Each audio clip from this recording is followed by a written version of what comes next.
In 2002, shortly after a heavy spell of rain, the roads of Bangalore were slick and highly dangerous for the millions of Indian families who relied on two-wheelers for daily transport. Ratan Tata was traveling through the city in his chauffeur-driven car when a scooter slipped on the wet asphalt directly in front of him.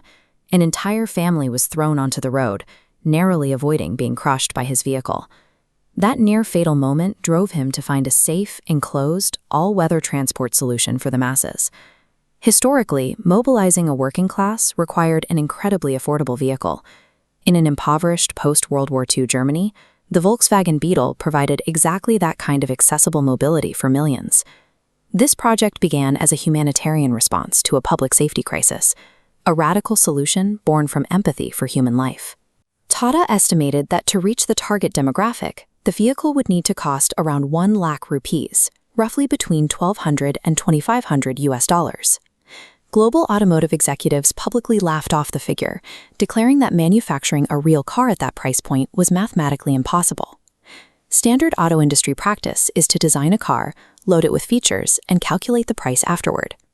Tata engineers inverted the entire process. They locked in the 1 lakh price tag on day one, and then reverse-engineered every single component, material, and system to hit that exact number. Front-mounted engines require heavy drive shafts. Tata moved the engine to the rear, entirely eliminating the shaft and slashing costs. Also, rather than conventional 4-cylinder engines, they built a 624cc 2-cylinder engine, normally reserved for motorcycles, an engineering feat generating 34 patents. When Ratan Tata drove a white Nano onto the stage at the 2008 Auto Expo, the hype was deafening. Within 17 days of opening the order books, Tata Motors received 200,000 bookings. Tata engineers hit every rigid cost target of their design-to-cost mandate. However, their focus on the balance sheet left them blind to the psychological variables of the market. The West Bengal government leased highly fertile land for the Nano's new production plant, but failed to secure proper consent from local farmers. The resulting land dispute triggered massive protests. Crude bombs were discovered near the boundary walls, forcing Tata to abandon a 95% completed factory and relocate entirely to Gujarat. Because of the severe production delays and massive sunk costs, Tata had to implement highly restrictive purchasing terms. They demanded full upfront cash payments for the car and enforced a 1-year wait time for physical delivery. This created an immediate paradox. The target demographic of working-class families had low incomes and very little established credit history. Banks flat-out refused to issue them loans, making a lump-sum cash payment impossible. Even for those who could find the cash, the retail strategy was deeply flawed. Tata sold the Nano out of its premium city showrooms, displaying it right alongside luxury SUVs. A customer who had only ever driven a scooter felt highly intimidated walking into such a polished, wealthy environment. Before a single family could even get behind the wheel, the company had inadvertently built a massive logistical and social wall, separating the product from the exact demographic it was designed to protect. Those who did manage to buy a Nano quickly realized the physical reality of the price tag. The car featured unpainted plastic bumpers, wheels secured with 3 bolts instead of 4, a single windshield wiper, and an engine that rattled loudly like an auto rickshaw. Then a PR nightmare began. Images started circulating of early model Nanos experiencing sudden fires, with thick black smoke billowing from their rear engine compartments while parked on the street. A few years later, Global NCAP conducted a crash test, running the Nano into a wall at just 64 kilometers per hour. The front crumpled like cardboard, resulting in a 0-star safety rating for both adults and children.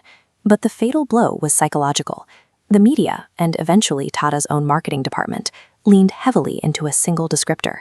They explicitly branded it as the world's cheapest car. In India, a vehicle is deeply tied to a family's social identity. Buying a first car is meant to signal to your neighbors and relatives that you are moving upward in the social hierarchy.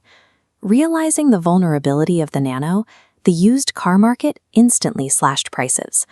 Consumers now had a choice: spend 1 lakh on a brand new Nano, or spend that exact same amount on a highly respected second-hand Maruti Alta. By wrapping the vehicle's entire identity around its low price point, the Nano became a public declaration of financial struggle. Buying one didn't signal that a family was rising out of poverty. It signaled to the entire neighborhood that they were settling for the absolute bottom of the market.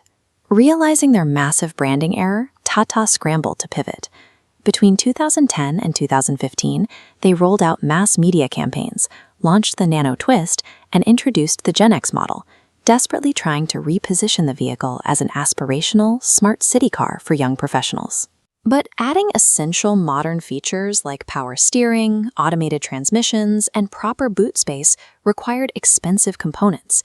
The price inevitably crept upward. At a price tag well over 2 lakh rupees, the Nano was suddenly competing directly with proven, reliable entry-level hatchbacks. It lost its absolute price advantage while fully retaining its stigma. The final nail in the coffin actually came from inside the company. In 2016, Tata Motors launched the Tiago. It offered superior features, proper safety standards, and modern styling, correcting virtually every physical and branding mistake the Nano had made. In February 2019, only a single Tata Nano was sold across the entire country.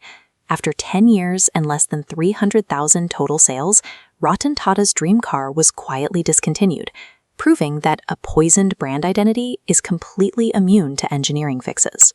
The original Mini and the Volkswagen Beetle were also incredibly low-cost vehicles built for the masses, yet neither company explicitly sold the concept of cheapness.